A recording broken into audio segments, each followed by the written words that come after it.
Buenas tardes. Muchas gracias, doctor Alexandre Lourenço, presidente de la Asociación Portuguesa de Administradores de Hospitales, y muchas gracias a la asociación también por facilitar este proyecto que hace posible la participación y la conexión de profesionales directivos y de profesionales sanitarios de España y de Portugal. Buenas tardes a todos. Bienvenidos todos y muchas gracias por la asistencia. Los que estamos para el debate y los que nos están siguiendo desde en remoto. El objetivo de este ciclo de webinar es compartir experiencias, conocimientos de Portugal y España en la gestión de la pandemia. Vamos a tener 4 sesiones. Primera, que es esta, que es Organización y Gestión Anda y Desafíos en Medicina Intensiva, a la que sucederán otras 3. Respuesta de emergencias, acceso, detección y derivación, y de urgencias también, claro. Respuesta de farmacia hospitalaria y proximidad a los pacientes ambulatorios por parte de la farmacia. Y respuesta a través de hospitales de campaña.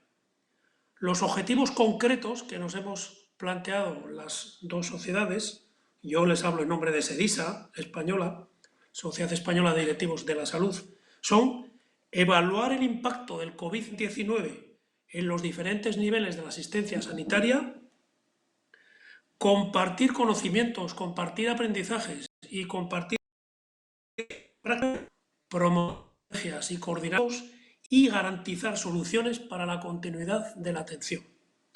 Para ello vamos a contar con expertos de indudable prestigio en cada una de las áreas asistenciales de algunos de los procesos sanitarios más prioritarios en la gestión de crisis, con especial atención a la gestión clínica de los recursos, de los procesos, de los circuitos, tanto desde el punto de vista de lo que hemos realizado como de lo que deberemos poner en marcha para la vuelta a la normalidad.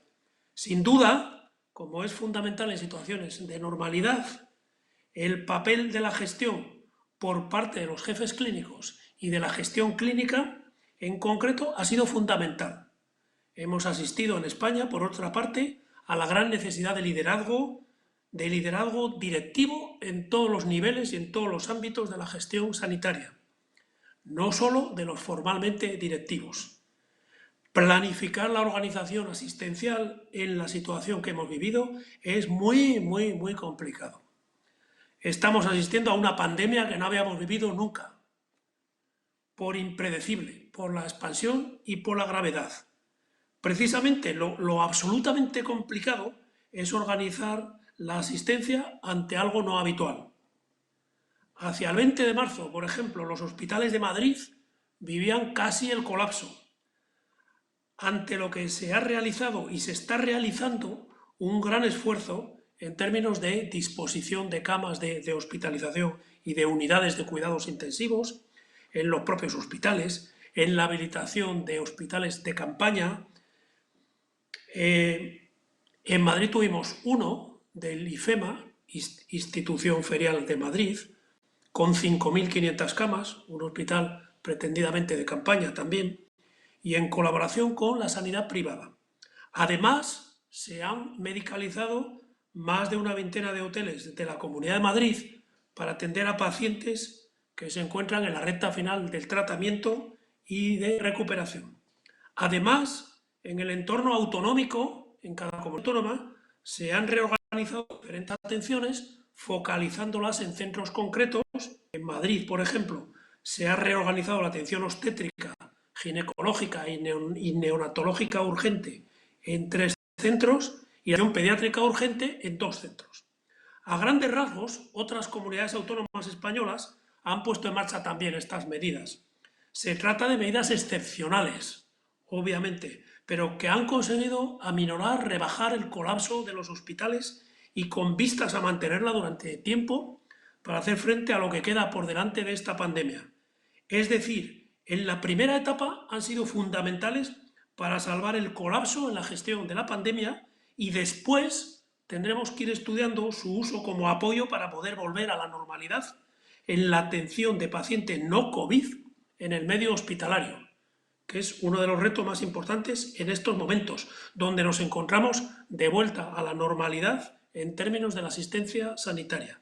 Esta vuelta a la normalidad en la asistencia sanitaria y en todos los sentidos debe realizarse de forma escalonada, al menos por dos razones. Porque, primero, debemos ir incorporando la asistencia sanitaria poco a poco, según las necesidades asistenciales de cada patología o de cada área terapéutica y de los servicios médicos y servicios quirúrgicos, y según veamos cómo evolucionan los datos de contagio, de hospitalización y de ingresos en unidades de cuidados intensivos, y pendientes al mismo tiempo, segunda razón, de una posible segunda oleada de contagios. Durante la pandemia estamos viendo que en general hemos dejado de hacer muchas cosas no necesarias hablando estrictamente y que en base a ello podemos y debemos reorganizar los servicios asistenciales y podemos y debemos incrementar la eficiencia de los procesos y las prácticas asistenciales. Otra pauta clave de la vuelta a la normalidad es contar con la aportación de la teleasistencia, telemedicina a los pacientes y al sistema más allá de la atención a pacientes con COVID-19. Antes de terminar, y para hacerlo, no puedo dejar de dar las gracias y reconocer el trabajo que han realizado con compromiso, con dedicación y con profesionalidad todos los profesionales sanitarios y no sanitarios de nuestras organizaciones sanitarias españolas, así como de nuestros compañeros directivos de la salud. Los directivos de la salud muchas veces menos reconocidos y menos valorados. Sin embargo, todos los cargos directivos están desempeñando, continúan un papel fundamental a nuestro modo de ver, empezando por los directores gerentes, directores médicos, subdirectores, dirección de enfermería completa, dirección económica, dirección de recursos humanos, dirección de sistemas, etcétera, en base cada uno a su organigrama. Muchas gracias de verdad para terminar esta introducción. Doctor Lourenço, su momento. Gracias. Muito obrigado, José. Eu vou falar um pouco com despacio para que entendas o português. Mas, antes de mais, boa tarde a todos os participantes também neste webinar.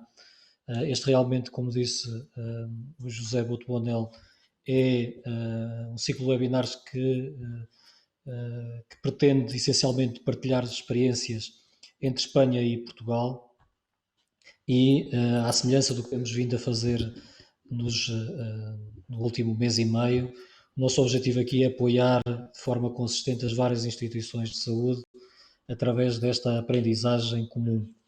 Não existem formas de fazer e de enfrentar esta crise sem um trabalho comum, e desta feita a experiência também dos colegas espanhóis é muito importante para Portugal, para este combate que realmente é uma maratona, que não se vai esgotar no próximo mês, nos próximos 2 meses, vai ser um combate bastante longo, certamente para mais de um ano, e realmente temos muito a aprender também com os colegas espanhóis, e certamente os colegas espanhóis também têm muito a aprender com o que tem estado a ser implementado em Portugal.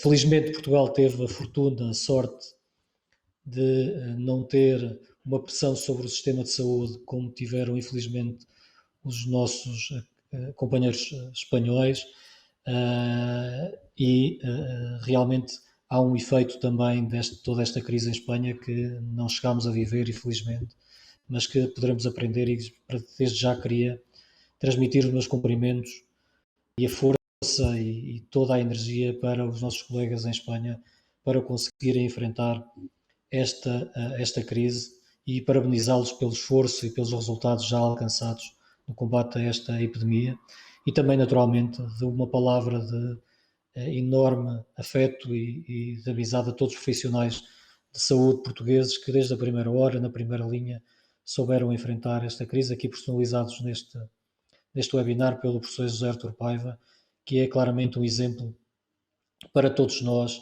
quer na capacidade técnica, na entrega a esta luta, e depois também, apesar do esforço que existe no dia a dia de enfrentar esta doença na primeira linha, ter a capacidade de comunicar e de ensinar-nos como enfrentar esta epidemia um pouco por todo o país e neste caso também com os colegas espanhóis. Portanto, da minha parte, este é o primeiro realmente de um ciclo de 4 webinars, teremos mais aprendizagem pela frente e queria passar a palavra ao José Boto Bonel para apresentar o nosso convidado espanhol da Sociedade Espanhola de Medicina Intensiva.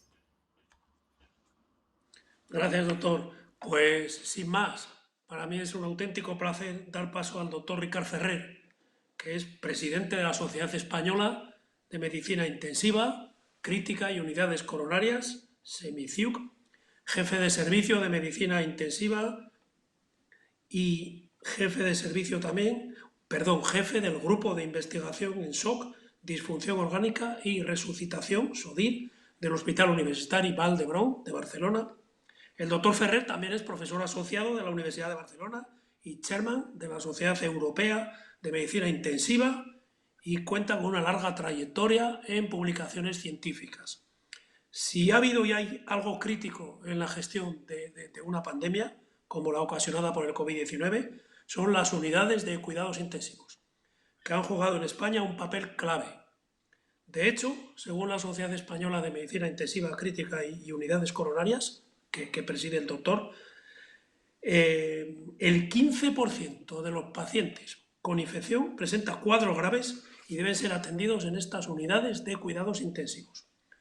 Con el objetivo de ayudar en la labor que están desarrollando los médicos y en general todos los profesionales sanitarios, la SEMICIUC, junto con otras sociedades científicas, han ido publicando una serie de documentos muy interesantes para coordinar las estrategias frente al coronavirus. Entre otras recomendaciones destacan que la información al paciente y a sus familiares durante la epidemia se considerará un papel fundamental en la atención clínica en unidades de cuidados intensivos, que la seguridad del profesional sanitario es una obligación ética en situación de epidemia, que la reanimación cardiopulmonar en COVID-19 se debe iniciar solo con compresiones y es imprescindible mantener el equipo de protección individual, EPI. Realiza la SEMICIUC una evaluación adecuada y exhaustiva de todos los potenciales donantes de órganos y tejidos con respecto a la infección por COVID-19. Tiene que realizarse a nivel de cada centro. Se debe vigilar aún más estrechamente los efectos adversos e interacciones de los fármacos usados, disponer de un registro de los casos atendidos, establecer en la UCI una comunicación efectiva que garantice el y elaborar un plan estratégico de transporte interhospitalario crítico, estableciendo una figura de coordinación de unidades de cuidados críticos y un plan de expansión de recursos. Casi nada, ¿verdad? El trabajo que han realizado. Muchas gracias, Ricard, por la labor que habéis realizado, tanto desde la sociedad como desde las unidades de cuidados intensivos, en la gestión de esta pandemia y porque tú has querido participar en este webinar. Te escuchamos. Gracias profundas. Buenas tardes. Primero disculparme por no poder hablar en portugués. Intentaré hablar lentamente. Yo creo que podré entender todas las preguntas. Muchísimas gracias por la invitación. Un gran abrazo al doctor Paiva y a todos los que están escuchando el webinar. Y sin más, voy a pasar a hacer mi presentación. Yo creo que las unidades de cuidados intensivos no deberían haber sido protagonistas en esta pandemia. Yo creo que Portugal ha hecho las cosas muy bien y de materia epidemiológica y por lo tanto y de salud pública y por lo tanto probablemente no han tenido los datos que les voy a enseñar correspondientes a España. Como saben, España ha tenido aproximadamente más de 200.000 casos y más de 23.000 fallecidos por la infección por COVID-19. Aquí tienen en esta parte de la izquierda de la diapositiva pues la evolución de España respecto a otros países y estamos en una situación parecida o algo peor que otros países europeos. Y aquí tienen la evolución en el centro de la diapositiva. No sé si se ve el puntero. En el centro de la diapositiva se ve la evolución en los casos de cuidados intensivos desde principios de marzo hasta el momento actual. Y pueden ver que el confinamiento empezó a mediados de marzo, cuando ya existían en las unidades de cuidados intensivos españolas cerca de 250 pacientes. Probablemente por lo que hemos visto, pues una decisión tardía, porque ya la circulación comunitaria del virus pues ya era muy importante. Debido a este incremento tan rápido de pacientes críticos, pues se han planteado hospitales temporales, como el que se ha mencionado en IFEMA, en Feria de Madrid, que también dispone de UCI, o otras UCIs que se han planteado en Cataluña, UCIs modulares temporales, que afortunadamente finalmente se proyectaron, pero al menos en esta primera ola no han sido necesarias. La distribución por comunidades es muy heterogénea, tanto en casos como en fallecidos. Esto pasa en todos los países del mundo. Pueden ver que la gran concentración de casos está en Madrid y en Cataluña, lo mismo para fallecidos. Si bien hay otras comunidades, en algunas zonas de otras comunidades también la incidencia ha sido muy alta y la mortalidad también ha sido pues especialmente alta. Estos son datos de Cataluña. Aquí pueden ver el incremento de camas, la línea azul es el incremento de camas de críticos adicionales que se han tenido que organizar para poder atender a los pacientes críticos durante la pandemia, y pueden ver que a partir del eje horizontal o de la línea horizontal, pues tenemos la que es la capacidad forzada, es decir, aquella capacidad que está fuera de las unidades habituales de cuidados intensivos, está en UCIs expandidas dentro de los hospitales. O sea que aproximadamente la mitad de las camas de intensivos que han estado a disposición han sido camas temporales organizadas solo para este periodo epidémico del brote por coronavirus. Esto también son datos de Cataluña. Aquí tienen diferentes hospitales y pueden ver el porcentaje de pacientes que recibían en un momento dado de la pandemia ventilación mecánica con un ventilador convencional de cuidados intensivos. Pueden ver que algunos sí que estaban bien dotados, pero pueden ver que hay unos cuantos que están por debajo del 50% de los pacientes recibían ventilación mecánica con un ventilador convencional de cuidados intensivos. El resto de ventiladores consistían o bien en torres de anestesia con una adaptación para poder utilizarse en formato de cuidados intensivos. A la derecha pueden ver ventiladores de ventilación mecánica no invasiva, que con alguna adaptación se pueden utilizar de forma invasiva, pero eso tiene muchas limitaciones. Y luego pueden ver pues la recopilación de ventiladores de transporte muy sencillos, que están pensados simplemente para el transporte de un paciente crítico dentro del hospital o durante un traslado de corto periodo de tiempo, que también se han tenido que movilizar debido a la falta de respiradores de cuidados intensivos. Por lo tanto, la habilidad de adaptación de este tipo de ventiladores no óptimos, pues también se ha tenido que poner a prueba durante el periodo pandémico. También aquí no puedo lanzar los vídeos. Estos son una serie de prototipos que se han fabricado básicamente impulsados por la sociedad civil, impulsados por el voluntarismo, una serie de básicamente ambús mecanizados que se han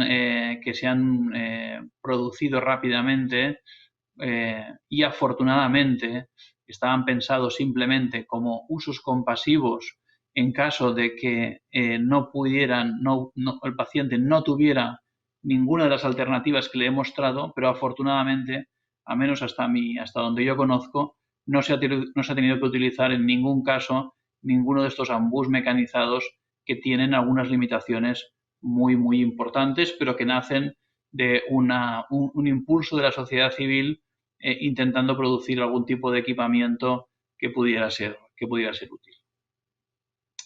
Bueno, como saben y es conocido, los profesionales sanitarios en España han tenido hasta ahora pues un gran soporte de la población general.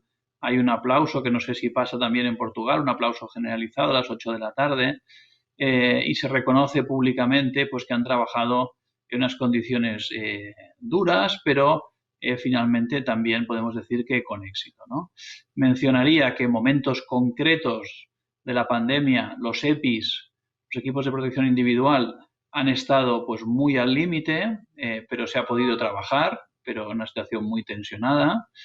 Que el equipamiento sanitario, pues también, como he mencionado con los respiradores, pero con cualquier otro tipo de equipamiento, también se ha trabajado en unas situaciones bastante extremas y, de hecho, todos los pedidos de compra de equipamiento pues están empezando a llegar ahora y servirán sobre todo para tenerlos de reserva para una posible segunda oleada, ¿no?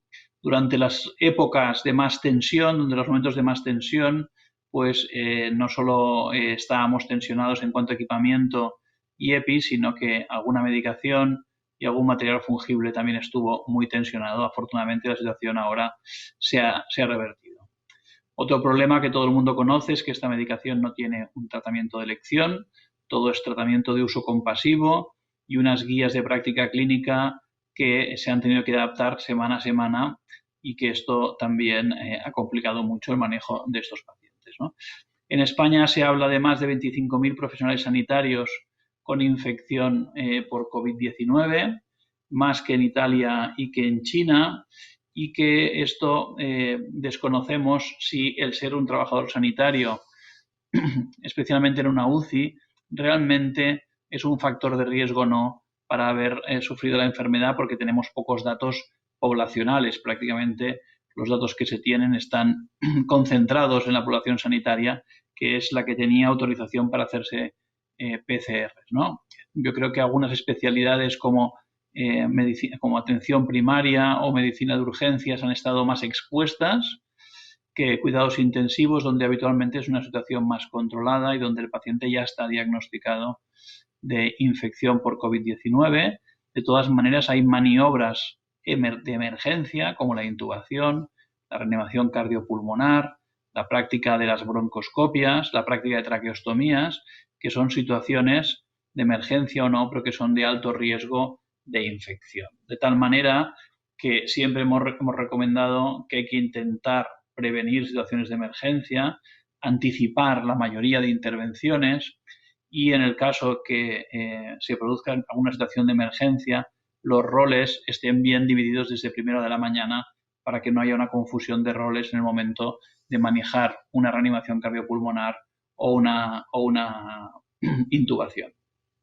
El uso de elementos de protección individual, nos hemos visto obligados a hacer un uso muy racional, un uso muy restrictivo, prácticamente un reparto diario de la supervisora en mano a cada uno de los profesionales que entraban de guardia, de su equipo para ese día, no en el formato habitual de un almacén donde puedes disponer de equipamiento, de todo el equipamiento necesario, un uso muy personalizado y obviamente especialmente los que han trabajado en áreas diáfanas, donde toda la zona era COVID, no solo el box del paciente, pues ha habido que habilitar zonas de descanso, tiempo de descanso, cotización adecuada y luego prevención del distrés moral y prevención del agotamiento físico y psicológico con soporte que habitualmente, al menos en mi hospital, ha sido dado por el servicio de psiquiatría, que estaba más descargado durante este periodo de tiempo de otras actividades, ¿no? Aquí tienen varios ejemplos de los circuitos para acceder al servicio de psiquiatría, para dar soporte al personal sanitario y de las sesiones de mindfulness que han ido organizando de forma diaria para prevención del agotamiento psicológico de los profesionales, ¿no? Entonces, intentando responder a la pregunta de si ser personal sanitario ha sido un factor de riesgo, pues esta pregunta no la podemos contestar hoy por hoy porque no disponemos de un registro nacional, porque no se han hecho test serológicos hasta el momento de forma generalizada. El contagio en muchas ocasiones puede ser comunitario, pero a veces es difícil de definir, y hemos de pensar que durante el confinamiento total fue de los pocos sectores que mantenían actividad laboral y, por lo tanto, contacto comunitario, y eso también podría ser un factor de riesgo per se, no solo por contacto con pacientes. Por lo tanto, esta es mi serología, que es negativa con este test, pero sabemos que tiene una sensibilidad del 70%, por lo tanto, no lo puedo asegurar completamente, realmente, que serológicamente, personalmente, sea negativo hasta que tengamos pues más test, ¿no? Desde la SEMICIUC, desde la sociedad, ya se ha mencionado en la presentación, hemos podido poner en marcha muchísimas actividades, todas ellas están recogidas en nuestra página web. Especialmente importante, yo creo que es el plan de contingencia que se preparó al principio de la pandemia, donde se dan las claves a todos los hospitales para que pongan en marcha estas UCIs extendidas, expandidas, que puedan tener herramientas de cálculo de cuál va a ser su presión asistencial y cuáles son los aspectos a tener en cuenta para poder atender el incremento de actividad debido a la pandemia. También hemos preparado unas recomendaciones éticas. Saben que este ha sido un tema muy importante, al menos en España. Ha habido diversos malos entendidos de si en la UCI estábamos limitando el ingreso por motivos solo de edad, restringiendo la entrada a ciertos grupos de pacientes sin hacer un triaje. Esto no es cierto. Se ha hecho una admisión en UCI, como siempre, individualizada, sin un punto de corte en concreto en nada, una selección individualizada teniendo en cuenta la fragilidad del paciente, obviamente otros factores como la edad, las comorbilidades, y finalmente ofreciendo las camas de UCI a aquellos en los que la UCI realmente les puede aportar beneficio, y todo el resto de pacientes obviamente se han atendido en buenas condiciones, pero generalmente con medidas no invasivas fuera de las unidades de cuidados intensivos. Las recomendaciones sobre qué hacer y no hacer, yo creo que son las que se han mencionado durante la presentación. Cada grupo de trabajo ha hecho sus recomendaciones. Hemos hecho un llamamiento a que hubiera un cierto flujo de profesionales o de equipamiento de las áreas menos dañadas por la epidemia hacia las zonas más dañadas, pero esto ha sido anecdótico, y tampoco se ha organizado en España un flujo de pacientes desde las zonas más afectadas a las menos afectadas. Yo creo que este problema, que yo lo clasificaría de gobernanza en el país, que no permite transferir pacientes a las zonas más descargadas y tampoco permite transferir profesionales o equipamiento de las zonas menos a las zonas más afectadas, pues ha sido una de las cosas que también pues, ha tensionado más el sistema o hubiese podido aliviar un poco el sistema. Desde el punto de vista de seguimiento, la sociedad ha hecho una teleconferencia semanal con todos los jefes de servicio de España para monitorizar la pandemia y, sobre todo, pues para compartir experiencias de las zonas más afectadas a las menos afectadas. Esto fue en el mes de marzo, y durante el mes de abril tenemos un webinar como el que estamos haciendo hoy aquí, un webinar semanal. Hemos hecho ayer el tercero, muy dirigido a conocimiento y actualización de tratamiento, etc. Todo esto ha ido acompañando de un gran impacto mediático. Prácticamente, como decía, pues las unidades de cuidados intensivos y los intensivistas pues, han estado en las primeras páginas de los periódicos en España, y realmente me hubiese gustado que no hubiese sido así, sino que hubiésemos tenido un papel mucho más discreto, pero ha sido necesario debido a la situación. Esto es la situación en mi hospital. Nosotros tuvimos que expandir la UCI a 13 áreas en 3 edificios diferentes. Algunas de las áreas podemos llamarlas naturales, por ejemplo, la reanimación postoperatoria, otras adaptables, por ejemplo, una unidad de diálisis, pero otras espacios completamente nuevos, como estos que ven en el centro de diapositiva, donde se tuvo que instalar los gases medicinales, etcétera, en un área diáfana que tenía otra función completamente diferente, y donde se organizaron unidades de cuidados intensivos absolutamente temporales y para eficiencia estas áreas se hicieron diáfanas, no boxes individuales, sino diáfanas, de tal manera que el equipamiento con EPIs solo se tenía que poner y quitar para salir de la zona, con la posibilidad de visitar varios pacientes después de equiparse. Esto ha tenido otros problemas que el doctor Paiva seguro que conoce y comparte, sobre todo relacionado con la infección nosocomial y los microorganismos multiresistentes, que ha sido uno de los precios que hemos tenido que pagar por trabajar de esta manera, pero yo creo que también se ha garantizado más la seguridad del personal sanitario y en definitiva pues no ha sido una mala solución, ¿no? También se ha habilitado unidades de cuidados intermedios a cargo de los neumólogos para facilitar la salida de UCI. Bien, esto no se ve muy bien, pero aquí pueden ver pues en las barras azules son los ingresos por día, esto está en el eje de la derecha, y pueden ver que durante la fase más crítica llegamos a tener durante varios días 24 pacientes por día intubados e ingresados en las unidades de cuidados intensivos. Este pico fue a principios de marzo, a principios de abril. A mediados de abril tuvimos el pico de pacientes en UCI, llegamos a tener 170 pacientes en las UCIs de Vall-d'Hebron al mismo tiempo, y afortunadamente a partir de entonces empezó un descenso progresivo hasta el día de hoy, que tenemos 60 pacientes en la UCI. El siguiente pico fue de los pacientes que necesitan ECMO. Como centro de referencia regional, pues se han hecho 18 procedimientos de ECMO, y en el pico máximo tuvimos 9 pacientes en ECMO al mismo tiempo. Afortunadamente, en términos de mortalidad, a pesar desde este despliegue rápido, extenso de unidades de cuidados intensivos que podría anticipar ciertos problemas en cuanto a mortalidad, pues pueden ver en esta gráfica los grupos de edad. El grupo de edad más frecuente es el de 60 a 70 años, el otro grupo de edad muy frecuente es el de 50 a 60 años, pero hay pacientes por encima de 70 años, confirmando que el criterio edad no fue un criterio restrictivo para ingresar a la unidad de cuidados intensivos, y pueden ver que la mortalidad por debajo de 60 años es prácticamente cero, y la mortalidad se incrementa pues en el grupo de 60 a 70 años, que es alrededor del 30%, y de más de 70 años, que la mortalidad actual es cerca del 60%.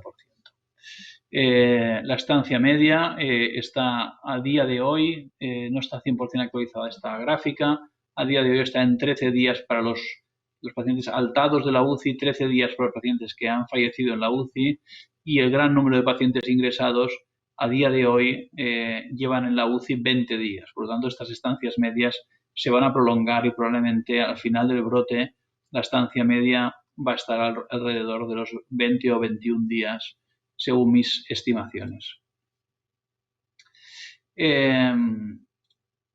Esto lo voy a saltar. Entonces, la atención se han hecho básicamente en equipos multidisciplinares, bajo un liderazgo de los intensivistas, en colaboración con otras especialidades, anestesistas, cardiólogos pediátricos.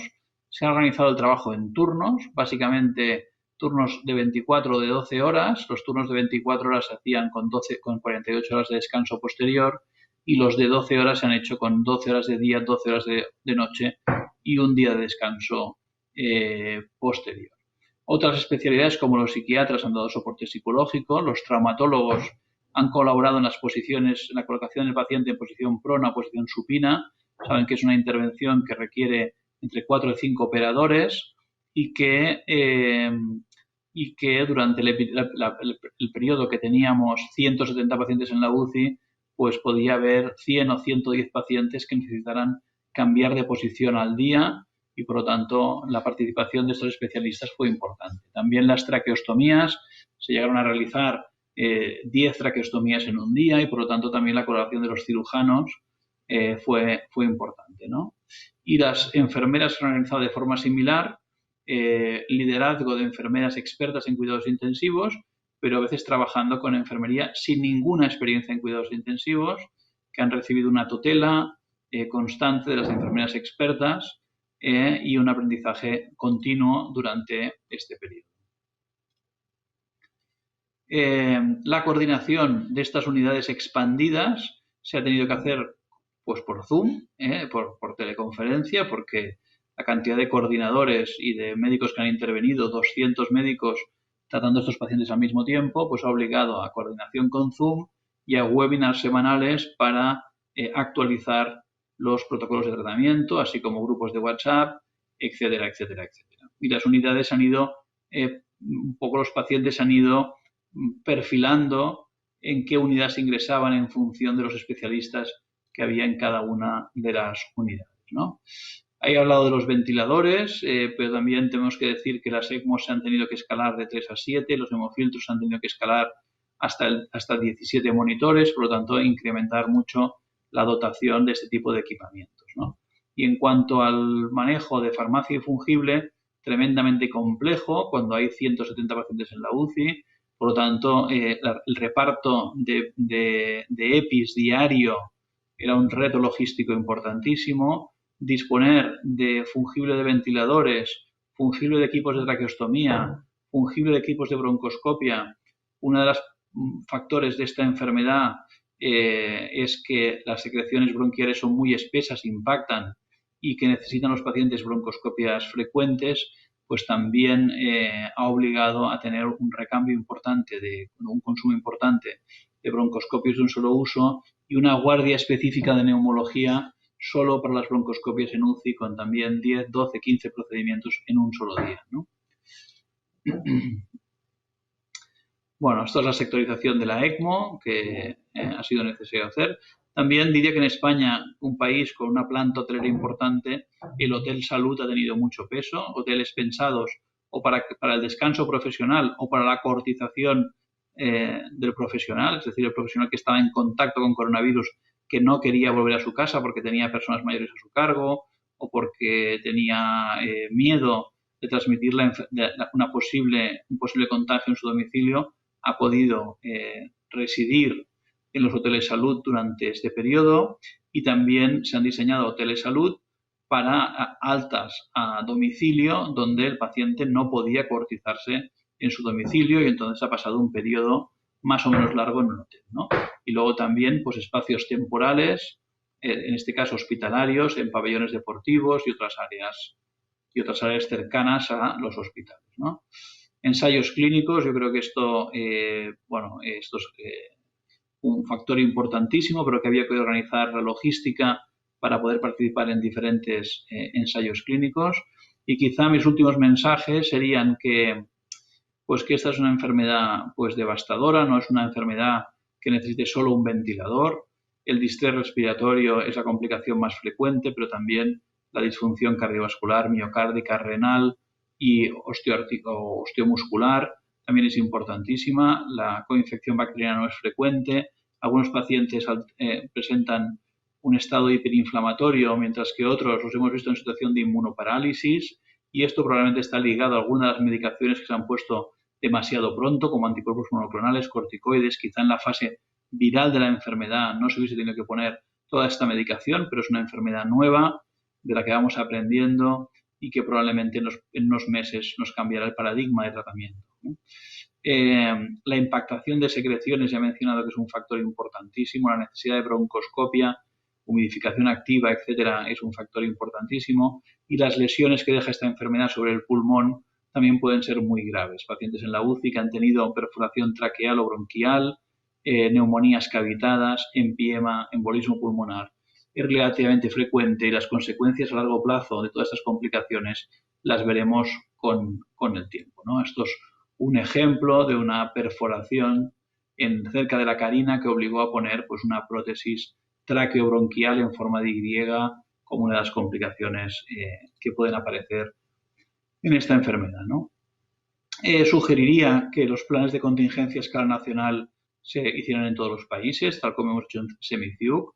Sugeriría también que hubiera una gobernancia muy potente en los países, en las regiones sanitarias, para permitir que los pacientes puedan viajar o yo preferiría incluso que los profesionales del equipamiento podía viajar de las zonas menos afectadas a las más afectadas.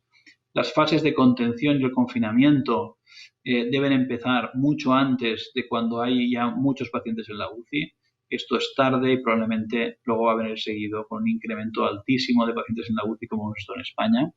La definición de caso se atrasó, sé que nos quedamos con una definición epidemiológica durante demasiadas semanas, es decir, que solo se podía definir caso aquel paciente que provenía de la Lombardía o de Wuhan, y esto complicó mucho durante la fase inicial la realización de PCRs, el aislamiento de pacientes, y aquí sí que hubo personal sanitario que enfermó por el contacto con pacientes que no pudieron ser clasificados como caso porque no provenían de zonas de riesgo. Y esto es otra de las, creo, de las lecciones que hemos de aprender. Hay que tener un criterio de triaje más o menos homogéneo por temas de equidad para que no, y esto es el triaje de ingreso en UCI, de ventilación mecánica y de ECMO. Estos criterios deberían ser consensuados y comunes en los diferentes países, y la clave está en los manejos de equipos multidisciplinares liderados por intensivistas, pero con la participación de otros profesionales, como he dicho, de otras especialidades, ¿no? También destacaría el importante soporte de la sociedad civil, que ha preparado EPIs, prototipos de ventiladores, etcétera, que si bien no ha sido necesario, han sido un gran apoyo. Este es el equipo que coordinó las 13 unidades que les he mencionado, de médico y de enfermería, y a la que solo puedo agradecer el trabajo que han hecho, porque yo creo que queda bien reflejado en los resultados que el trabajo ha sido exitoso, el trabajo ha sido muy eficiente, la gente ha trabajado a turnos, no hemos sobrecargado el coste sanitario porque prácticamente el coste en recursos humanos ha sido aprovechar el personal que ya tenía el hospital, trabajando a turnos, trabajando en equipo, ha permitido trabajar de forma muy eficiente y con muy buenos resultados asistenciales. Evidentemente cuento la experiencia de mi hospital, pero es la experiencia de muchos hospitales en España. Vocación, compromiso, coordinación e información serían las claves. Muchas gracias por su atención.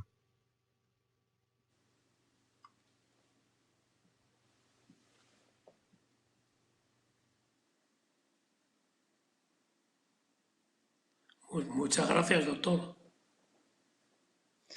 O professor Artur Paiva, como sabem, é médico especialista em medicina interna, com competência em urgência, com competência em gestão de serviços de saúde, com competência também em medicina, a sua especialidade em medicina intensiva, e tem coordenado a resposta na medicina intensiva no Hospital de São João, ocupando vários cargos, quer a nível do Ministério da Saúde, quer a nível da Ordem dos Médicos, como Presidente da Sociedade Portuguesa, e também como atualmente coordenador do programa de controlo da resistência a microbianos e controle da infecção. Professor Artur Paiva, é uma honra contar consigo hoje. Eu sei que, como reparamos, está na linha da frente, e o meu profundo agradecimento por se juntar a nós, a esta iniciativa de partilhar as experiências portuguesas e espanholas, mas de certa forma não podíamos fazê-lo sem recorrer à sua experiência e ao seu conhecimento. Portanto, muito obrigado por estar aqui connosco hoje. Sou eu que agradeço. Muito obrigado pelo convite, Dr. Alexandre Lourenço. Tenho muito gosto em estar aqui na companhia de todo o país. E um especial abraço para o meu amigo Ricardo Ferrer. Ricardo, vai estar contigo também aqui. Eu não sei se devo falar português, portinhol. Então, pode falar em português. Pode falar em português com um pouco de espaço. Português, sim? Pode falar em português com um pouco de espaço. Não, em português, professor. Se preferirem que eu tente o portinhol, eu tento. Não, em português. A minha ideia foi um pouco falar da situação da medicina intensiva portuguesa e um pouco contar uma história. As histórias têm que ter sempre um ponto de partida, e o ponto de partida para a minha história resolvi fazê-lo, o slide seguinte, por favor, resolvi fazê-lo em 2016. Em 2016, um grupo de intensivistas portugueses com responsabilidade significativa na criação da especialidade e no desenvolvimento da especialidade foram chamadas pelo Estado português, pela Administração Central de Serviços de Saúde, a criar a rede de referenciação da medicina intensiva. É um documento que valorizo muito, porque é a primeira vez que a medicina intensiva se estrutura com uma rede de referenciação em Portugal. Isto é, até aqui a transferência de doentes decorria muito da especialidade principal que o estava a tratar, neurocirurgia, cirurgia torácica, neurologia, e a medicina intensiva era um pouco serventuária destas redes de referenciação. Esta foi a primeira vez que a medicina intensiva se afirmou com uma rede de referenciação específica. E foi também um momento para contarmos camas e contarmos recursos humanos e logísticos e nos compararmos no padrão europeu.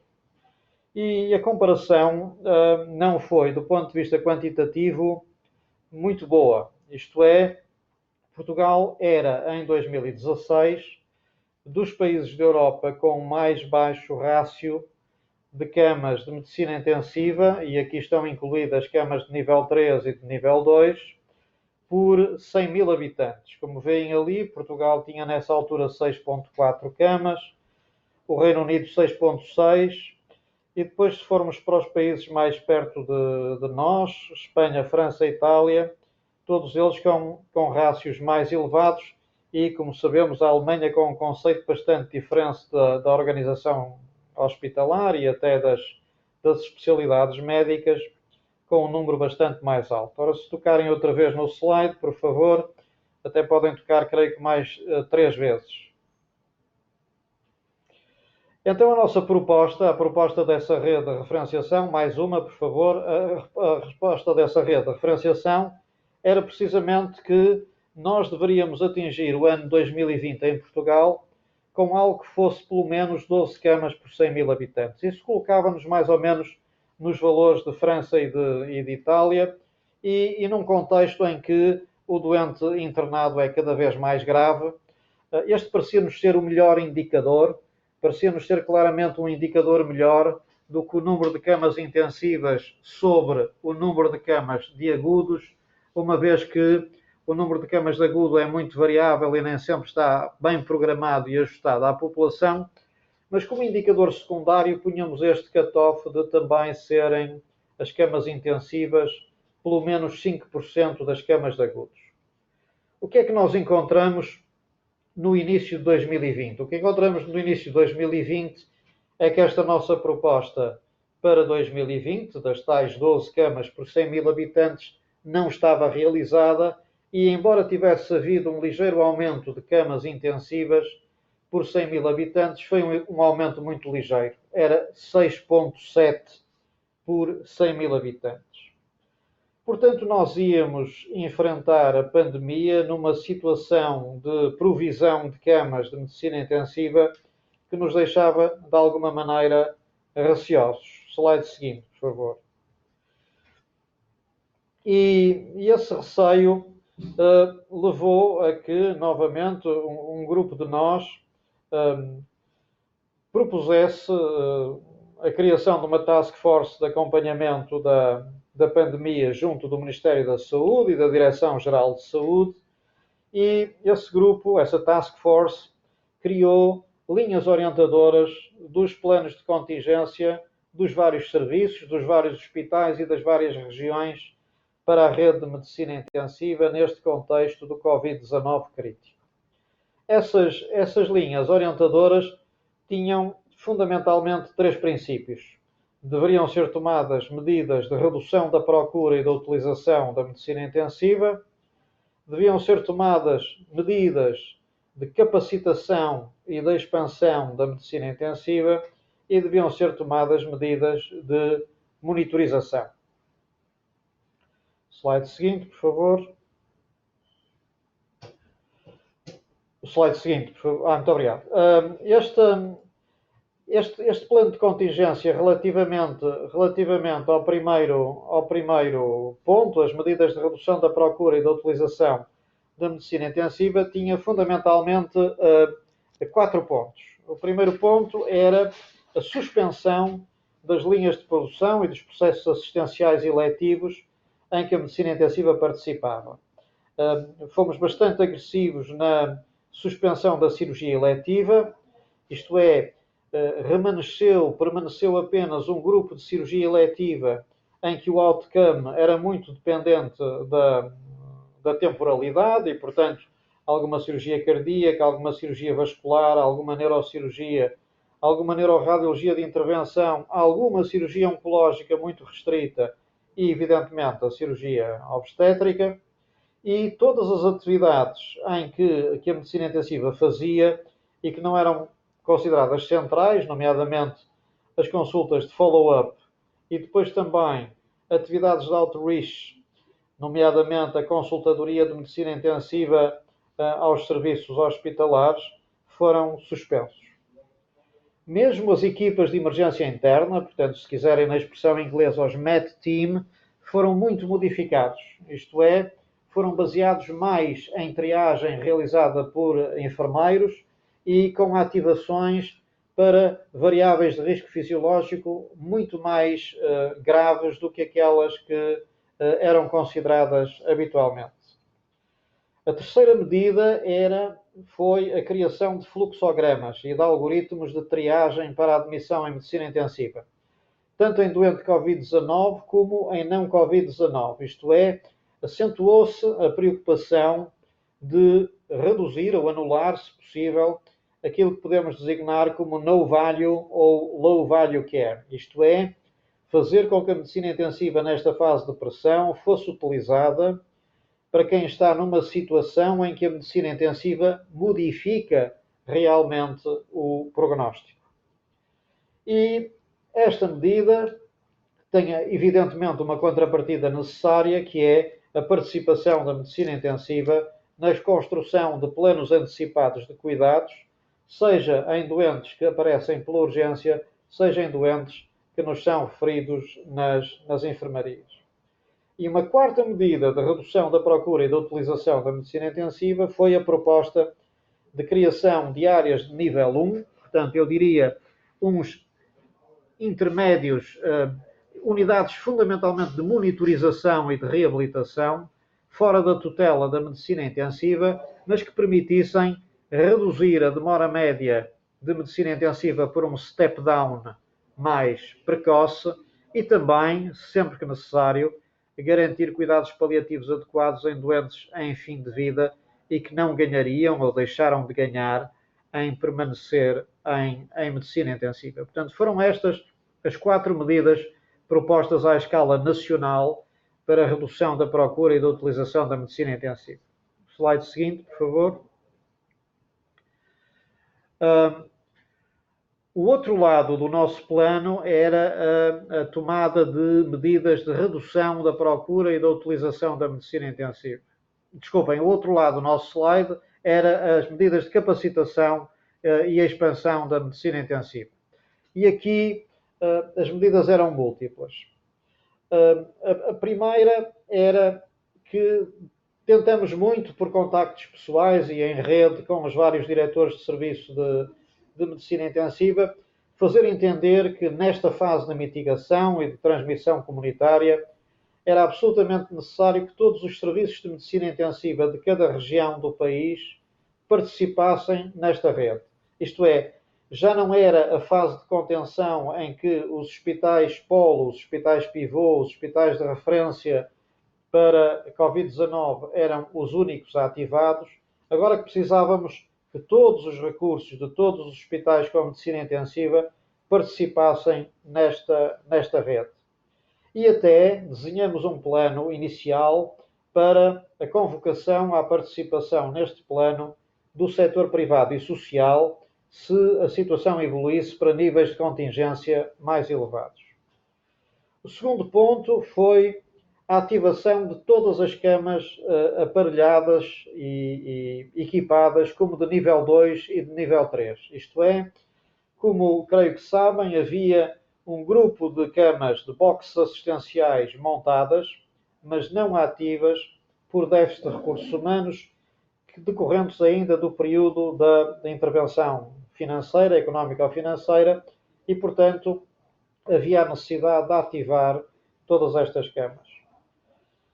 Em terceiro lugar, procurar uma integração em gestão de todas as camas de nível 2 e 3 de cada hospital, sob a direção do Serviço de Medicina Intensiva e sob a direção de intensivistas.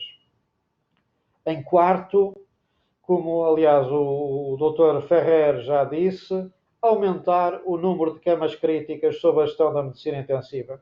Aumentar o nível e a capacitação. Tentar passar camas de nível 2 para camas de nível 3. Consideramos que, face à doença em causa, era absolutamente essencial esta capacitação, que era uma capacitação em eficiência, digamos assim, mas depois também alargar as áreas de medicina intensiva para outras áreas normalmente não ocupadas por ela, e aqui muito para áreas que o investimento adicional para capacitar em medicina intensiva não fosse muito grande e que estivessem desertas de processos que tinham sido diminuídos ou suspensos, nomeadamente os blocos operatórios e as áreas pós-anestésicas ou de recobro. Em quinto lugar, a clara definição de um coorte Covid-19 e de um coorte não Covid-19.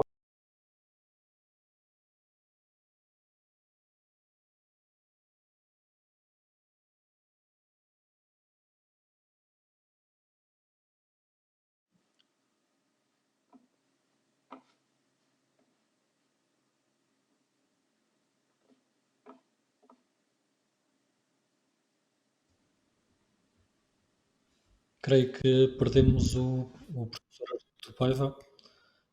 Perdemos um pouco o professor Artur Paiva neste momento. Vamos ver se conseguimos restabelecer a ligação.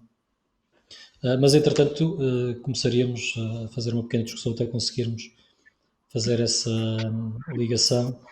Eu perguntava também ao Dr. Ricard, e agora?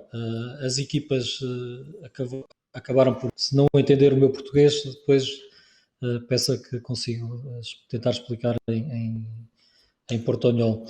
Mas, e agora o que é que irá acontecer? Nós, a partir também sabemos que as equipas estão muito esgotadas, as equipas que foram treinadas para a área da medicina intensiva. Naturalmente temos agora uma redução da pressão sobre as unidades de cuidados críticos, mas como é que nós nos preparamos para esta nova fase de desconfinamento, mas também para novos surtos? Qual é que é o plano? Fazer descansar os profissionais, treinar mais profissionais? Qual é que é o plano que está a ser preparado no Vall d'Hebron? Pues gracias por la pregunta. Ahora mismo el hospital está intentando retomar la actividad quirúrgica. Habitualmente hay unas 2.000 intervenciones quirúrgicas en el hospital por mes que han quedado suspendidas. Hay que reatrapar unas 3.000 intervenciones que no se han hecho en este mes y medio, y por lo tanto estamos comprometidos por volver a poner las UCIs a disposición de los programas quirúrgicos.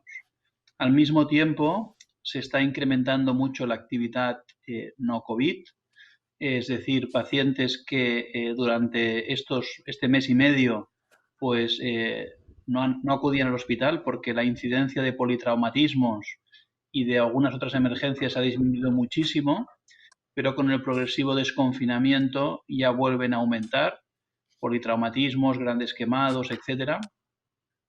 Al mismo tiempo, los pacientes con estancias largas en las UCIs con COVID todavía están, y hay que preparar las unidades para un posible incremento de actividad COVID con el desconfinamiento.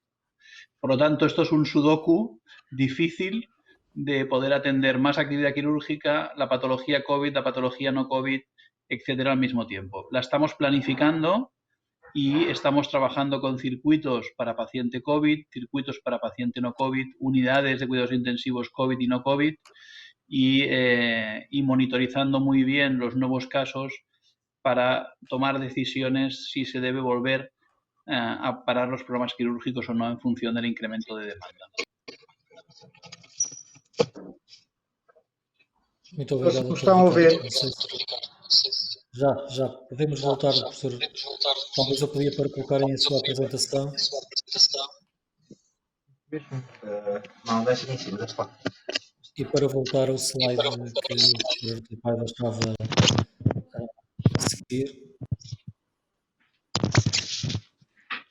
Professor, estávamos aqui a fazer só um pequeno compasso de espera. Perguntei também ao Dr. Ferrer qual é que eram as medidas que estava a implementar atualmente nesta fase desta criação de resposta dual, mas peço-lhe para continuar a sua apresentação e depois voltaremos a esse tema naturalmente. Muito obrigado. Peço desculpa realmente. E finalmente a última medida era de facto a criação de uma estrutura de apoio psicológico e social e de prevenção de burnout nos vários serviços de medicina intensiva. O slide seguinte, por favor.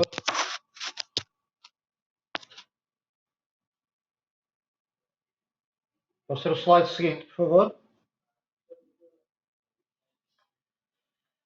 Finalmente eram precisas várias medidas de monitorização.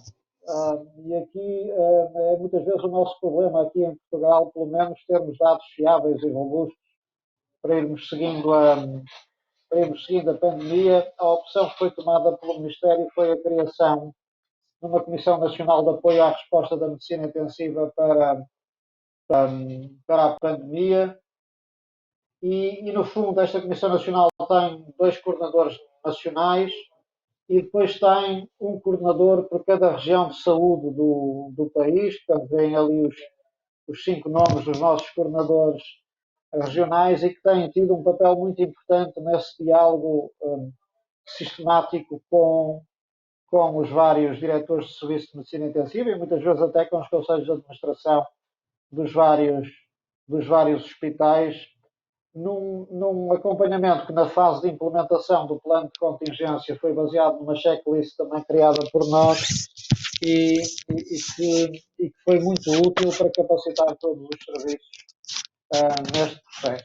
Slide 5, por favor.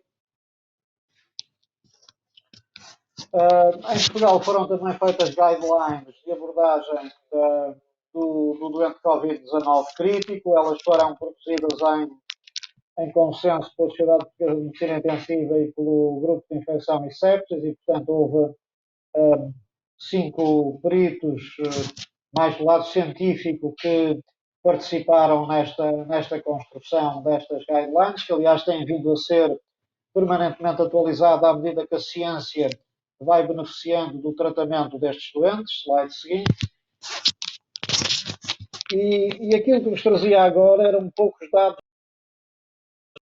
Eu trabalho no maior hospital do norte do país e portanto, testemunhei mais intimamente, embora com funções nacionais, mas testemunhei mais intimamente este trabalho aqui no norte. E 2 perguntas se colocam, que é por que evitamos a ruptura do sistema de resposta ao doente crítico, isto é, partindo do tal limiar tão baixo, dos valores tão baixos, rácios tão baixos de camas por 100 mil habitantes, como é que foi possível não ter havido qualquer ruptura? E a segunda pergunta, que é bem mais importante, é como garantir a sustentabilidade da resposta e a retoma dos processos assistenciais. Slide seguinte, por favor. Este quadro procura resumir 3 momentos no tempo. O momento 2016, como se lembram, o momento em que foi feita a rede de referenciação. O momento de janeiro de 2020, imediatamente antes da pandemia, e o momento de pico da pandemia. O primeiro caso de Covid-19 em Portugal ocorreu em 2 de março. Uma semana depois começamos a ter casos em medicina intensiva e o início de abril foi realmente, os primeiros 15 dias de abril, os momentos de maior sobrecarga de trabalho. E se verificarem a pergunta por que evitamos a ruptura do sistema de resposta ao doente crítico, está muito explícita ali. Isto é, nós começamos rapidamente a capacitar logo em janeiro o serviço e a expandir os serviços de medicina intensiva. Portanto, nós passamos de 6,8 para 8,0 em janeiro de 2020 e em abril de 2020, numa constante expansão em resposta à crescente procura, nós chegamos a 13,1 camas de medicina intensiva por 100 mil habitantes e, portanto, ficamos claramente acima da média europeia e mais do que duplicamos as camas de medicina intensiva habituais da região norte. Reparem aqui dados da região norte apenas, há pouco mostrei-vos dados nacionais. E, portanto, aqui a nossa foi mais do que duplicação das camas de medicina intensiva e, com isso, aumentar muito a nossa capacidade de resposta, e essa foi a razão por que evitamos a ruptura. Slide 5, por favor. Se mergulharmos agora no meu hospital, se mergulharmos agora no Centro Hospitalar Universitário São João, portanto, um grande hospital com 1.100 camas, o nosso departamento de medicina intensiva tem habitualmente 66 camas e na fase pico de resposta ao Covid-19 tivemos 99 camas abertas para Covid e não Covid. E em termos da relação Covid-não Covid, não só houve um grande número de doentes com Covid-19 crítico, como se verificou simultaneamente uma redução do número habitual de outras patologias recebidas nesta altura do ano. Focando-nos no Covid-19, nós tínhamos 112 doentes admitidos, 14 deles com mais de 80 anos, 17 deles com menos de 50 anos, 66 dos 112 estiveram sob ventilação mecânica invasiva e 13 dos 112 estiveram sob ECMO. Destes 112, 81 já tiveram alta. A demora média dos doentes saídos, reparem, dos doentes saídos é de 9 dias. 35 desde 81 já estiveram sob ventilação mecânica invasiva. 5 doentes sobre ECMO já não estão em ECMO e destes 81, 11 tinham mais de 80 anos, 50 anos, e a nossa taxa de mau outcome, juntando os falecidos e os piorados à saída da UCI, foi de 26, ou está nesta altura, em relação aos doentes saídos, em 26%. Slide seguinte, por favor.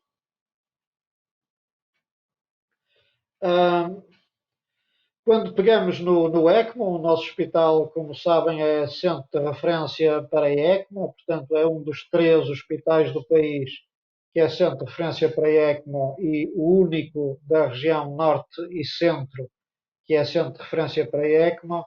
Nós tivemos 13 doentes, uma idade média de 53 anos, todos em ECMO veno-venoso, com um número de dias do UCI antes de ECMO e um número de dias de ventilação mecânica invasiva relativamente baixo, 4 e 5 dias em média, embora tenhamos tido um doente com 8 dias de ventilação mecânica, e temos um destes 13 doentes que está em Awake ECMO from the start, o que quer dizer que nunca esteve em ventilação mecânica invasiva, passou da oxigenoterapia nasal de alto fluxo para suporte adicional em ECMO.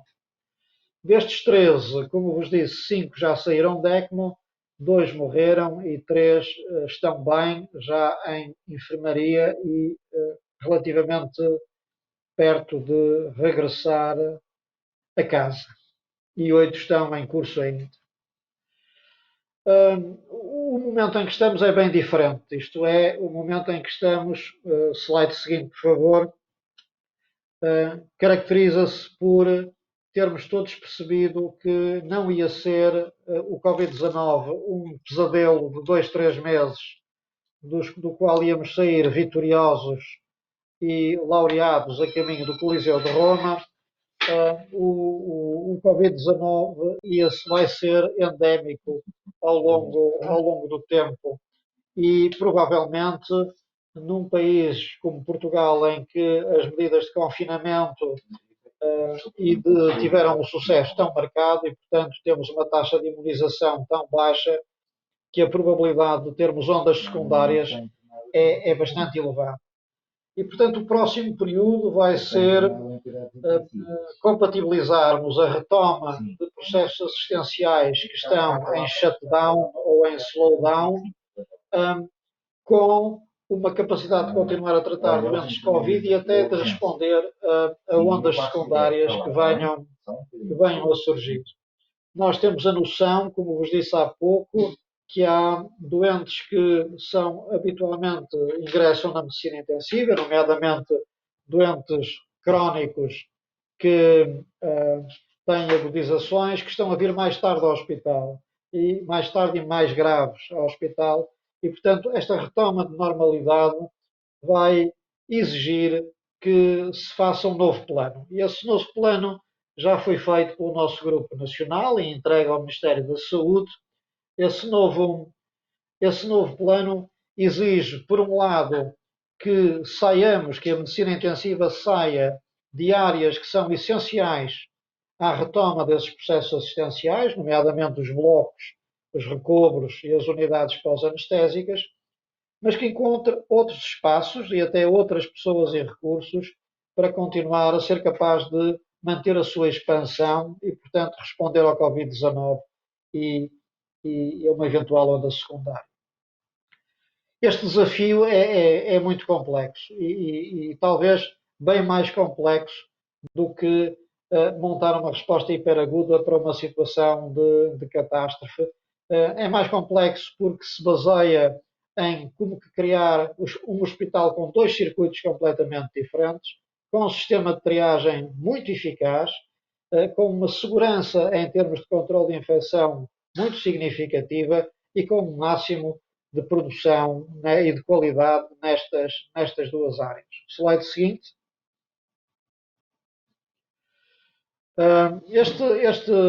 Este documento orientador que fizemos para o período que chamamos PER-Covid e que o Dr. Alexandre Lourenço gosta e muito bem de chamar, em que os hospitais vão ter uma tarefa dual, uma tarefa dupla, tem um grupo de intervenções imediatas e em que fomos muito claros a definir quem é o responsável por essas intervenções.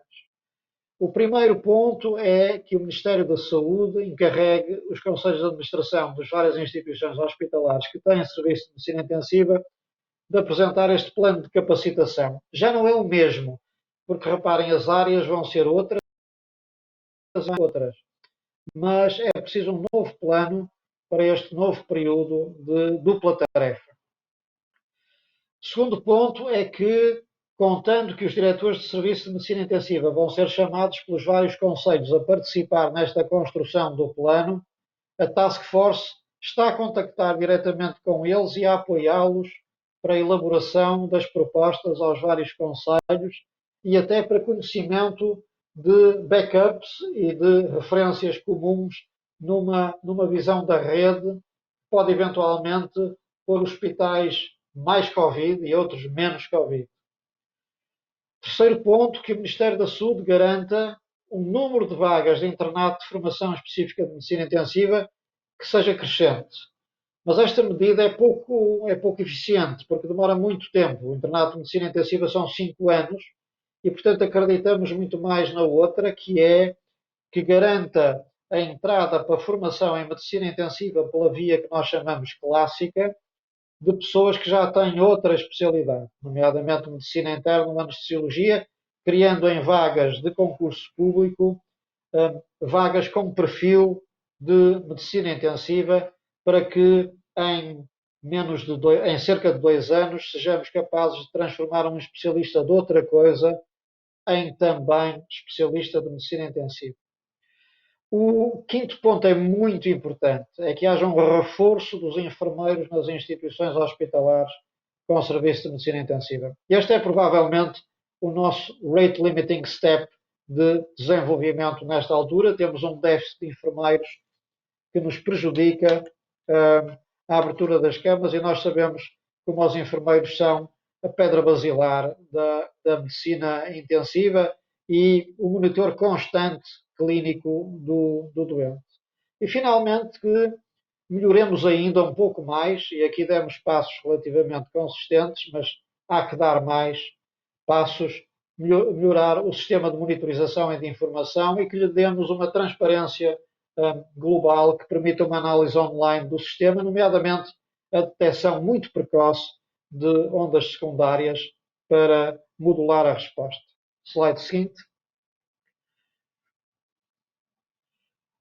Portanto, o nosso objetivo, qual é para maio de 2020? O nosso objetivo é ter uma redução muito pequenina de camas de medicina intensiva por 100 mil habitantes em relação ao que tivemos em abril. Isto é, nós notamos, e no meu hospital é bem espelho disso, nós aqui no Hospital de São João chegamos a ter 50 doentes críticos Covid simultaneamente, e nesta altura temos cerca de 27, 28, portanto estamos realmente a diminuir a requisição por doente Covid-19, mas a nossa percepção é que o risco de aumento é grande e há uma retoma das outras linhas, dos outros processos assistenciais, e portanto o nosso objetivo é que o país tenha 11,4 camas por 100 mil habitantes a partir de agora, em maio e a partir de agora.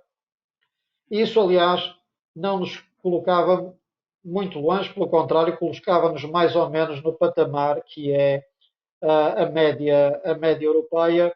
E, portanto, quando falo deste objetivo para maio de 2020, falo de um objetivo permanente, é aqui, que é neste valor que queremos nós que a medicina intensiva portuguesa se deve colocar. Eu creio que é o meu último slide, mas já agora, se fizerem o favor de confirmar, e se realmente for o meu último slide, agradecer-vos a paciência e colocar-me à vossa disposição para a discussão e para as perguntas e críticas que queiram fazer. Muito obrigado. Obrigado, professor, pelo excelente enquadramento e de passarmos a esta fase seguinte. Eu passava a palavra ao meu colega José Botuanel para também fazer aqui um pequeno comentário y a colocación de aquí algunas preguntas. Gracias, doctor. Yo tenía una pregunta para los dos, quizás. Imagínense, voy a hablar más despacito para que se me entienda bien. Imagínense que nos viene una epidemia, una pandemia de salud y que tenemos pocas enfermedades, sobre todo pocas enfermedades que pueda tratar un solo especialista. Es decir, probablemente asociadas al avance en los años, o sea, a mayor edad, cada vez porcentaje mayor de la población de envejecida con enfermedades subyacentes, crónicas, que se complican a veces no. Entonces, podríamos pensar en un hospital casi todo de medicina intensiva. Es decir, un hospital que tratara exclusivamente procesos de alta gravedad, porque son crónicos agudizados, reagudizados, de alta gravedad, con mucha urgencia en el tratamiento, con mucha intensidad y con necesidad de otros especialistas permanentemente, siempre, organizándose algo así como en procesos asistenciales dentro del hospital, pero atendidos por médicos intensivistas, dado que aplicarían fundamentalmente una intensidad de recursos tecnológicos muy altos y una intensidad asociada a esto probablemente de esquema, tecnología de la información, seguimiento, robótica, etcétera. ¿Cómo verían eso? ¿Sería algo iluso a pensar o no?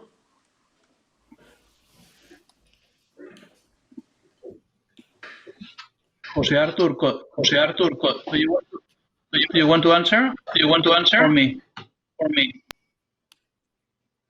Ricardo, la pregunta es para los dos, ¿sí? ¿Verdad?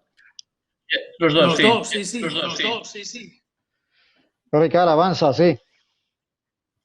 Pues bueno, yo creo que en el futuro Tengo eco en mi Tengo respuesta. eco No sé si en mi respuesta. No sé si se puede evitar. puede evitar. Bien, pues en el Hospital del Bien, Futuro pues en el probablemente Hospital del Futuro probablemente van a estar monitorizados. Ya hay pacientes que no les ofrecemos monitorización y que ellos mismos se automonitorizan porque tienen wearables o otras herramientas para automonitorizarse. Es decir, que el Hospital del Futuro va a estar, todo paciente que esté ingresado va a estar monitorizado y seguramente con sistemas no invasivos, sin cables y con toda la información centralizada. Y aquí los intensivistas van a tener mucho papel.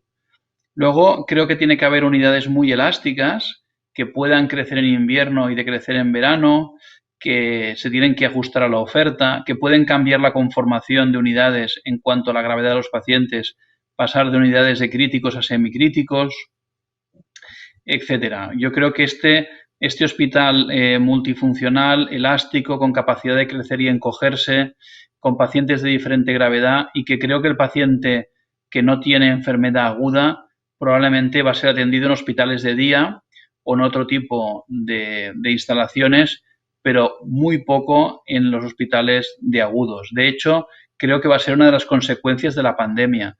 Ya estamos viendo que los pacientes no vienen al hospital porque tienen miedo de infectarse. Entonces, todo lo que es telemedicina, monitorización a distancia, hospitales de día, si pueden ser segregados de la parte aguda, creo que es un modelo de hospital que se va a ir imponiendo y que dejando el hospital siempre para paciente agudo, todos monitorizados y el nivel de intensidad de monitorización y tratamiento en función de la gravedad.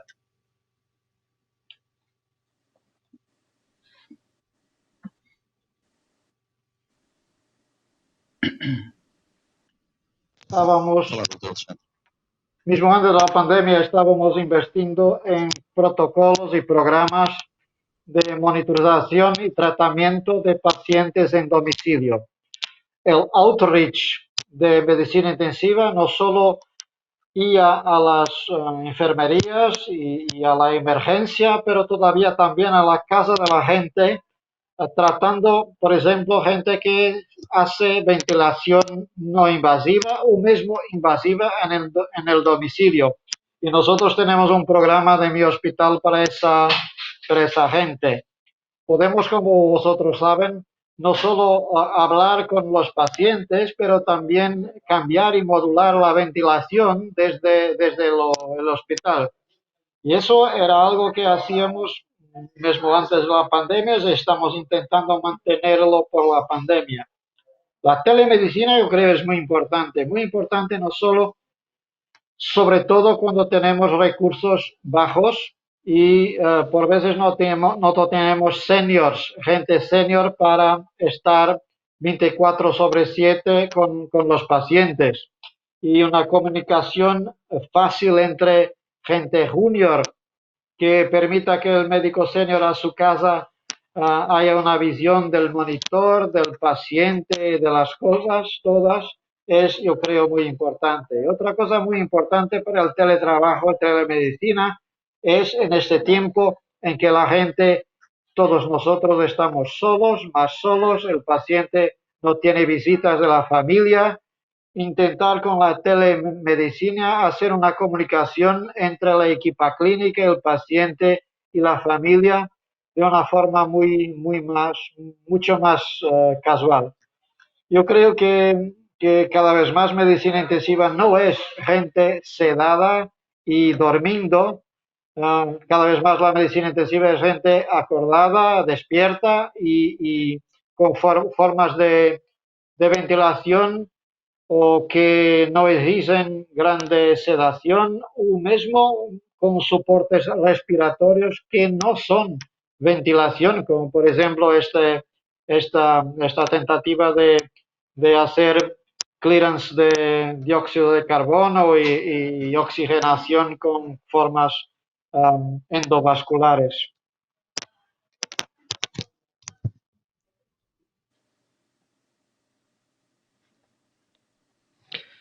Esto es.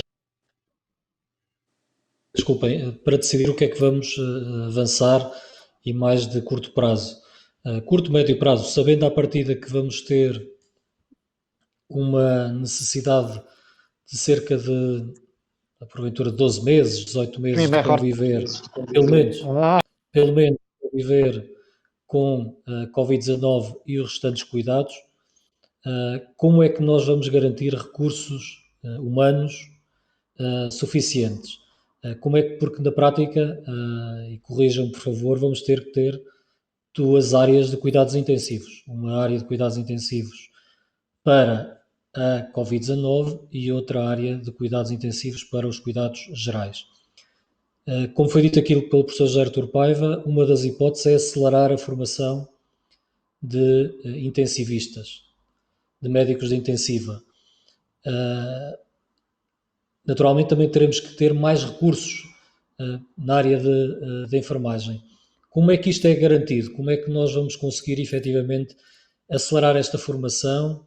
Como é que vamos conseguir ter, não só na área médica, mas também na área de enfermagem, e se efetivamente, quer em Portugal ou Espanha, temos condições físicas para criar estas duplas áreas? Só para fechar, só mais uma pergunta. Dadas as restrições que temos atualmente nesta área da medicina intensiva, tendo nós recorridos a anestesiologistas, sendo ele um recurso finito, é possível recuperar a atividade cirúrgica, ou como é que é possível recuperar a atividade cirúrgica que teve parada durante cerca de 1 mês e meio? Então eu talvez comece desta vez e o Ricardo fala depois. Eu vou falar em português porque fiz aquela minha tentativa em espanhol e já recebi várias mensagens no telemóvel a dizer que o espanhol é péssimo, portanto, you have a lousy Spanish, portanto vou falar em português. Eu acho que essa pergunta dos recursos humanos é a pergunta fundamental y ficaba sempre un poco, me quedaba muy triste cuando el ministerio y los periodistas hablaban cuestiones de ventiladores. ¿Cuántos ventiladores hay? ¿Cuántos ventiladores compran? ¿Cuántos ventiladores son necesarios? La gente en algo tan técnico y tan diferenciado como la medicina intensiva es fundamental. Y yo, en mi opinión, los médicos son un poco más elásticos y siempre hacemos un poquito más porque también la intimidad con el paciente es un poquito diferente de los enfermeros. Y estamos un poquito más distantes todavía y eso facilita que el número puede ser un poco menos importante, pero es muy importante, en mi opinión, que el ministerio reabra los concursos finales de internato y permita una colocación rápida de plazas de especialistas y que esas plazas haya un número relevante de plazas para gente que quiere hacer medicina intensiva siendo especialista de algo antes, neumólogo o internista o anestesiólogo, pero con perfil claro por concurso público. Eso es una manera de más aceleradamente constituir un aumento de médicos de medicina intensiva, no propiamente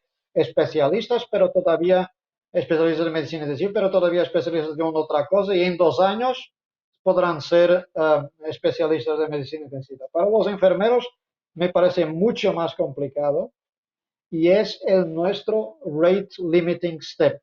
Nosotros estamos ahora con problema de número de enfermeros. No hay una manera de pagar más o motivar financieramente los enfermeros con grande carga de trabajo como son los de intensiva, y no hay también una carrera, algo que los diferencie en términos de especialidad.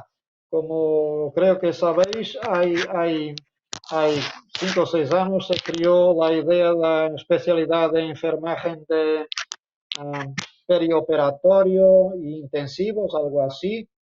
pero es algo que no está constituido como currículum, solamente la idea, pero no legislado el currículum de la especialidad. Y aumentar el número de enfermeros, hacer motivación de la gente con pagamentos relacionados con la calidad de trabajo y la producción, y hacer una carrera de especialidad de enfermaje de medicina intensiva me parece muy importante. En otra parte, también es muy importante parar de hacer horarios, timetables, calculando profesionales por número de camas, y hacer timetables con profesionales por número previsible de pacientes, porque por veces en medicina intensiva en el verano tenemos tasas de ocupación de 70%, 65%, y en el invierno tenemos tasas de ocupación de 100%, y eso tiene que constituir tablas de puestos de trabajo que son diferentes, más plásticos, más flexibles, porque para generar y reducir burnout e cansaço también.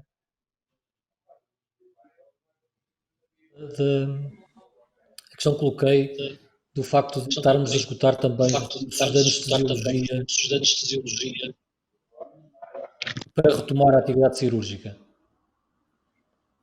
Eu coloco a pergunta outra vez. Na prática, também se me conseguir responder à questão de não estarmos a recrutar anestesiologistas e essa limitação que vamos ter na capacidade cirúrgica.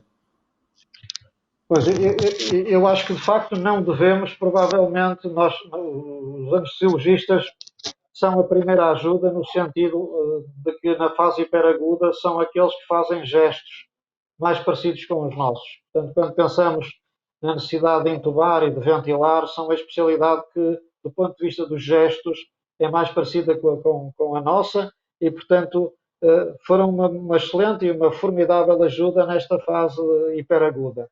Eles têm que ser libertados agora, esses recursos humanos, como aliás as áreas geográficas, para a reativação da atividade operatória.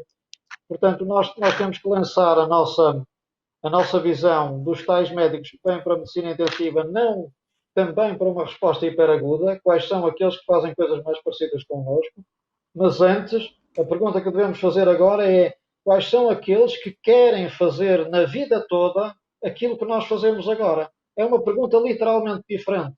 Quais são as pessoas que podem agora ingressar na medicina intensiva de forma a aprender a fazê-la e ficar prolongadamente nesta área? Esta é a pergunta do agora, não a pergunta anterior. Dr. Ricardo. Sí, las competencias en medicina intensiva en España se adquieren con la especialidad de medicina intensiva, que es una especialidad de 5 años dedicada a cuidados intensivos. Debería existir, creo, a nivel europeo, diferentes sistemas de adquirir estas competencias y que se pudieran garantizar estas competencias. En España hay otras especialidades, por ejemplo, anestesiología, que tiene una residencia de 4 años, y cualquiera de las otras que que están, por ejemplo, neumología o cardiología, que pueden tener competencias cercanas, pero que con sus residencias no llegan a adquirir las competencias necesarias para los cuidados intensivos. Entonces pienso que sería importante tener una forma, probablemente a nivel europeo, de que aquellas especialidades que tienen parte del currículum parecido, encontráramos una manera que estas competencias se pudieran adquirir de forma formal y que se pudieran garantizar. De la misma manera que los intensivistas pudieran adquirir parte de las competencias de otras especialidades y también tener esta visión multidisciplinar. Pero hoy por hoy, la única vía formal de disponer de todas las competencias en cuidados intensivos en España es a través de la especialidad de medicina intensiva. Respecto a la enfermería, siguiendo con los médicos, hay un gran porcentaje de médicos en España que están en situación de contratos simplemente para hacer guardias, para hacer turnos y no están completamente aplantillados, y esto es algo que habría que solucionar para poder atender este incremento de demanda y este incremento de capacidad de camas de UCI que hemos de tener de cara al futuro. Respecto a enfermería, una de las demandas es tener la especialidad también en medicina intensiva por parte de enfermería. Yo creo que es algo muy necesario. Hemos de tener una manera también de que las enfermeras garanticen sus competencias en cuidados intensivos y que no cualquier enfermera puede estar trabajando en una unidad de cuidados intensivos. Y esto es una reclamación también que tiene bastantes años en España y yo creo que es importantísimo que regularicemos.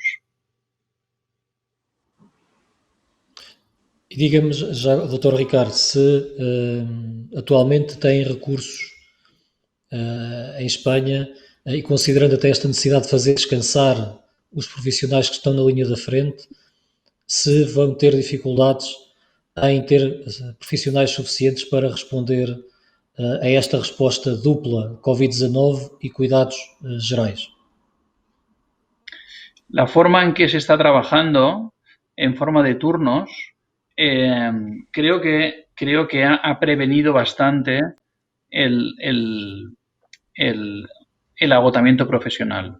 Pero es una forma de trabajar que no se puede sostener en el tiempo. Algún día cercano hemos de volver a una forma de trabajar normalizada.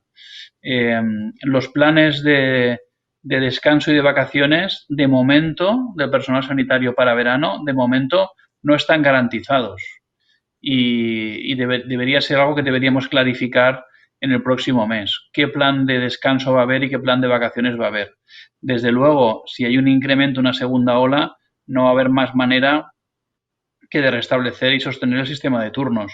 Pero lo ideal sería volver a trabajar en jornada normal y planificar un descanso para verano. Y este descanso para verano no se puede hacer si no se prorrogan o no se hace contrato a todos los residentes que acaban medicina intensiva a final del mes de mayo en España y sin regularizar todo el personal que simplemente tiene contratos de guardia. Si no, va a ser imposible.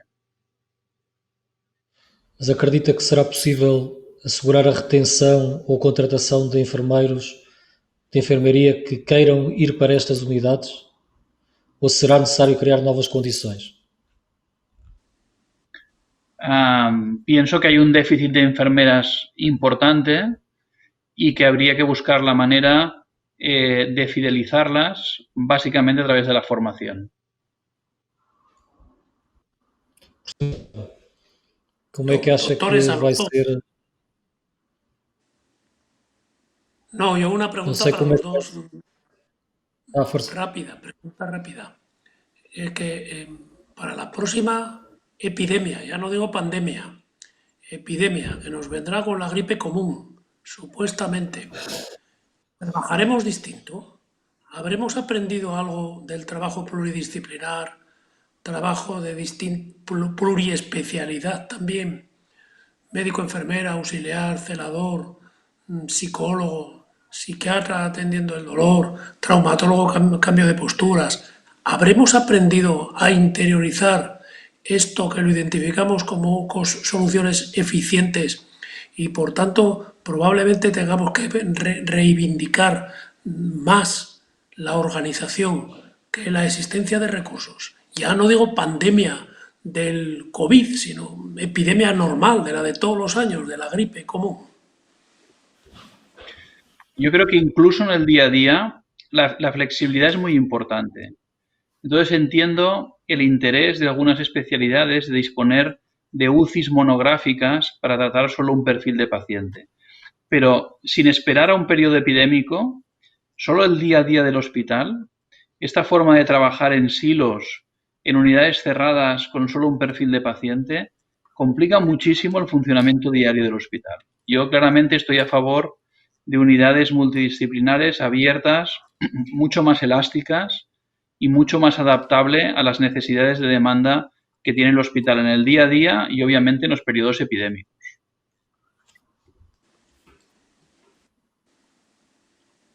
A medicina intensiva tem muitas...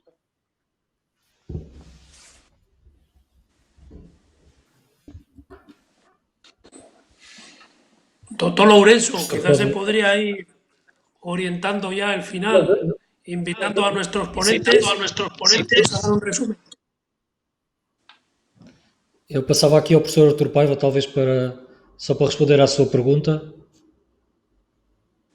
Se ainda houver tempo, uma forma rápida, dizer que a medicina intensiva tem muita esperança nas epidemias e nasceu com uma epidemia, com a poliomielite, e portanto eu creio que saberá também renascer com esta pandemia de uma forma diferente. Concordo totalmente com o que o Dr. Ferrer disse.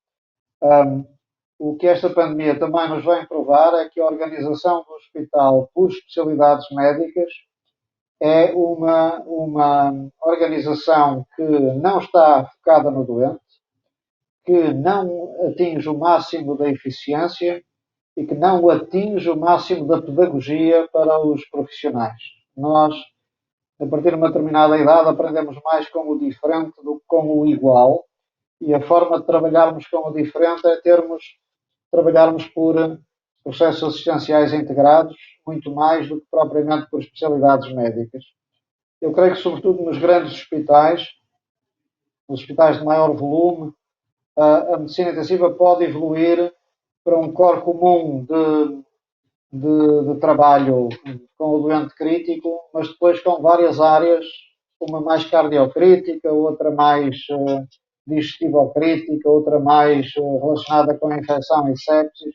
E, portanto, esta ideia de sermos um pouco iconoclastas da organização hospitalar baseada nas especialidades médicas e focá-la mais no paciente e em circuitos específicos por processo assistencial, de uma forma que o hospital diz respeito mais a uma fronteira que é do século passado, que é os cuidados primários e secundários. Essa fronteira já não existe hoje em dia. Temos que a desrespeitar e temos que a integrar. Que os hospitais cheguem à casa da pessoa, que o conceito de internamento seja um conceito muito mais elástico e não queira apenas dizer camas hospitalares, possa querer dizer coisas muito diferentes dessas. Tudo isso pode ser francamente acelerado com esta pandemia. O mundo progride através de crises. A medicina intensiva nasceu com a poliomielite e a idade moderna nasceu com a Guerra dos 7 Anos. Portanto, creio que pode estar aqui uma Guerra dos 7 Anos que nos traga alguma coisa de bondoso. Muito obrigado, professor. José, se me der licença, fazia o encerramento. ¿No? Yo invitaría al doctor Ferrer a que nos dé unas últimas conclusiones de este debate. Es decir, cuáles son las 3 ideas principales, por ejemplo, que le quedan, doctor, o los 3 consejos más importantes para los compañeros portugueses. Bueno, no quería decir que se ha visto claramente que las UCI son el cojín que tiene la sociedad para afrontar los episodios agudos, pandémicos, pero también mucha de la actividad que se hace en el día a día. Cuando nos hemos visto con las UCIs completamente llenas, se ha puesto en relieve que sin camas de UCI no se puede hacer la actividad diaria normal de una sociedad, porque no va a tener ese cojín para atender accidentados de tráfico, laborales, etcétera. Por lo tanto, es muy importante considerar las UCIs un cojín para nuestras actividades al día a día, que estén suficientemente dotadas, que tengan una estructura elástica que permita encogerlas o hacerlas crecer en función de la demanda, que deben estar bien equipadas, que es muy difícil aprovisionarse de equipamiento cuando todo el mundo está en la misma situación y que por lo tanto es importante tenerlas también siempre bien equipadas, y que yo creo que se ha demostrado que medicina intensiva es una especialidad con vocación, capacidad de trabajar de forma muy elástica, de trabajar muy multidisciplinar, de colaborar con muchos profesionales y de trabajar de forma muy eficiente, porque yo creo que a pesar de que hemos triplicado o cuadriplicado la capacidad de intensivos durante estos últimos meses, creo que no hemos incrementado en exceso el coste del hospital porque hemos trabajado con los mismos profesionales que siempre, simplemente reorganizándolos y readecuándolos para la situación en la que estábamos. Por lo tanto, vocación, trabajo en equipo, multidisciplinar y eficiencia. Muchas gracias, Ricardo. Professor Artur Paiva, as mesmas palavras para encerramento. Talvez dizer-vos que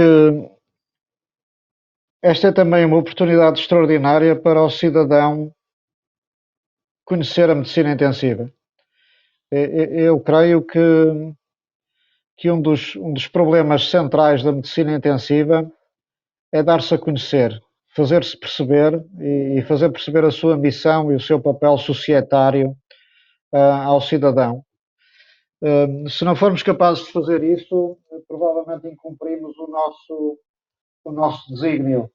E creio que esta pandemia, nunca o cidadão europeu ouviu falar tanto de medicina intensiva como agora, e como o Ricardo disse, nunca tantos intensivistas e médicos e enfermeiros estiveram nas páginas nos jornais e nos noticiários da televisão e da rádio. Portanto, esta é uma oportunidade fundamental do cidadão perceber que é possível estender os limites da vida e é possível trabalhar em franjas de gravidade da doença muito significativa e que é possível dar qualidade à vida depois de doenças muito críticas ou formas muito críticas de doença. E, portanto, encontrar essa mensagem de esperança num período de confinamento e de solidão, acho que é talvez uma palavra redentora e uma palavra que afaga e que conforta, e creio que, também para acabar o nosso webinar, acho que é bom percebermos que é essa a nossa missão fundamental e que é essa percepção que nos faz vencer o medo de estar na frontline e na trincheira, e que faz com que uma das formas de não termos tanta falta de recursos humanos como podíamos ter é haver uma série de companheiros médicos e enfermeiros que já trabalharam connosco e agora já não estavam a trabalhar, ou estavam a trabalhar noutro local, nomeadamente em atividade privada, e que pediram para vir ajudar e voltar a trabalhar connosco.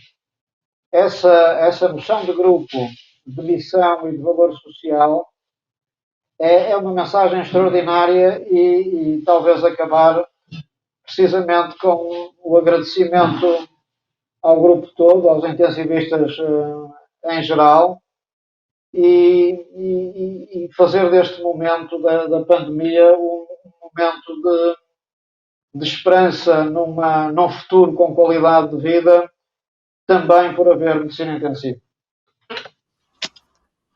Muito obrigado, professor. Eu talvez fosse já para o encerramento, nós já estamos quase há 2 horas no nosso webinar. Este é um ciclo de webinars organizados pela Associação Portuguesa de Administradores Hospitalares e pela Sociedade Espanhola de Diretivos de Hospitais, e queria dar nota que agradecer naturalmente esta colaboração com a CEDISA, que certamente vai ser muito valorosa, e agradecer ao Dr. Ferreira e ao professor José Artur Paiva por terem estado connosco durante estas 2 horas, e esta sua generosidade em partilhar o seu conhecimento connosco, que certamente vai ser muito válido para vários profissionais de saúde e para várias organizações em Portugal e em Espanha.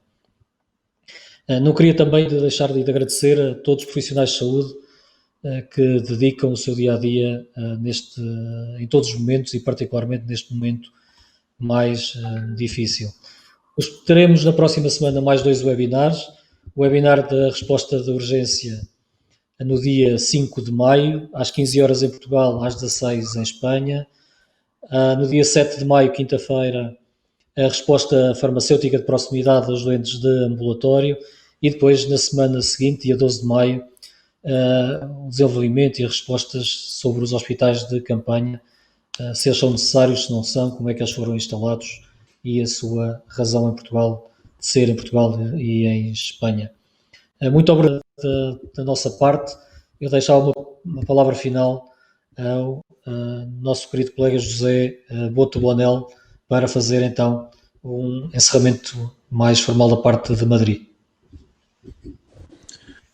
Por la parte nuestra, muchas gracias a todos de verdad, a los que han estado aquí con nosotros y a los que nos han seguido desde fuera a través de la web, incluso han participado en el chat también algunos.